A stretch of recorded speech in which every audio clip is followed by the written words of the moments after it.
নমস্কাৰ বন্ধুসকল, আজিৰ এই বিশেষ খবৰটো অৰুণোদয় আঁচনিৰ হিতাধিকাৰীসকলৰ বাবে। অসম চৰকাৰৰ অন্যতম জনহিতৈষী আঁচনি অৰুণোদয় আঁচনিৰ খণ্ড ৩ অৰুণোদয় ৩.0 লৈ মুখ্যমন্ত্ৰী ডক্টৰ হিমন্ত বিশ্ব শৰ্মাই সদ্য কেইবাটাও ডাঙৰ ঘোষণা কৰিছে। এই ঘোষণাসমূহ সাধাৰণ মানুহৰ জীৱনত এক নতুন আশাৰ পোহৰ লৈ আহিছে। অসম চৰকাৰে সামাজিক ন্যায় আৰু অৰ্থনৈতিক সুৰক্ষাৰ লক্ষ্যৰে আগবঢ়োৱা অৰুণোদয় আঁচনি এতিয়া আৰু অধিক শক্তিশালী ৰূপত আগবাঢ়ি আছে।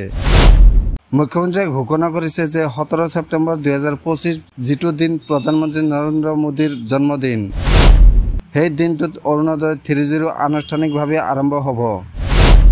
এই নতুন সংস্কৰণত কিছু গুৰুত্বপূৰ্ণ সুবিধা সংযোজন কৰা হৈছে। ৰন্ধন গেছত 250 টকা ৰেহাই। অৰুণোদয় আঁচনিৰ হিতাধিকাৰী পৰিয়ালে যেতিয়া ৰন্ধন গেছ ক্ৰয় কৰিব, তেতিয়া তেওঁলোকে 250 টকা ৰেহাই লাভ কৰিব। এইটো গৃহিণী আৰু পৰিয়ালৰ বাবে এখন ডাঙৰ সহায়। মুখ্যমন্ত্ৰীৰ পৰা পত্ৰ আৰু কিতাপৰ টোপোলা। অৰুণোদয় হিতাধিকাৰীয়ে মুখ্যমন্ত্ৰীৰ এখন ব্যতিক্ৰমী পত্ৰ লাভ কৰিব, য'ত আঁচনিৰ উদ্দেশ্য, সুবিধা আৰু চৰকাৰৰ দৃষ্টিভংগী স্পষ্টকৈ লিখা থাকিব।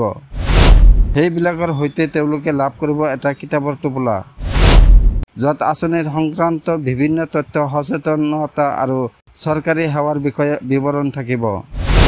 এই পত্ৰ আৰু কিতাপসমূহ নতুনকৈ নিৰ্বাচিত পঞ্চায়ত প্ৰতিনিধি অথবা জিলা আয়ুক্তৰ প্ৰতিনিধিৰ হাতেদি বিতৰণ কৰা হ'ব।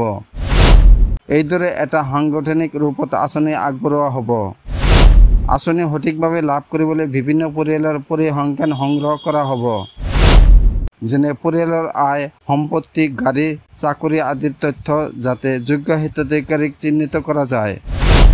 এই আঁচনিৰ জৰিয়তে গৰীব আৰু প্ৰয়োজনীয় পৰিয়ালসমূহক স্বাস্থ্য, শিক্ষা, খাদ্য আৰু ইন্ধনীয় সম্পৰ্কীয় দিশত সহায় কৰাৰ লক্ষ্য চৰকাৰৰ। মুখ্যমন্ত্ৰীয়ে ক'লে, আমাৰ লক্ষ্য হৈছে সমাজৰ শেষৰজন ব্যক্তিলৈ চৰকাৰী সেৱা উপনীত কৰোৱা। অৰুণোদয় 3.0 এই লক্ষ্যত এক গুৰুত্বপূৰ্ণ পদক্ষেপ। বন্ধুসকল, অৰুণোদয় 3.0 আঁচনিৰ এই উন্নত ৰূপ ৰাজ্যৰ লাখ লাখ পৰিয়ালে লাভান্বিত হ'ব। আপোনালোকে এই খবৰ আপোনাৰ পৰিয়াল, বন্ধু-বান্ধৱীৰ মাজত শ্বেয়াৰ কৰক, যাতে যোগ্য ব্যক্তিসকলে এই আঁচনিৰ সুবিধা ল'ব পাৰে। আমাৰ চেনেলখনত সদায় নতুন তথ্য পোৱাৰ বাবে চেনেলটো ছাবস্ক্ৰাইব কৰক। ধন্যবাদ। জয় আই অসম।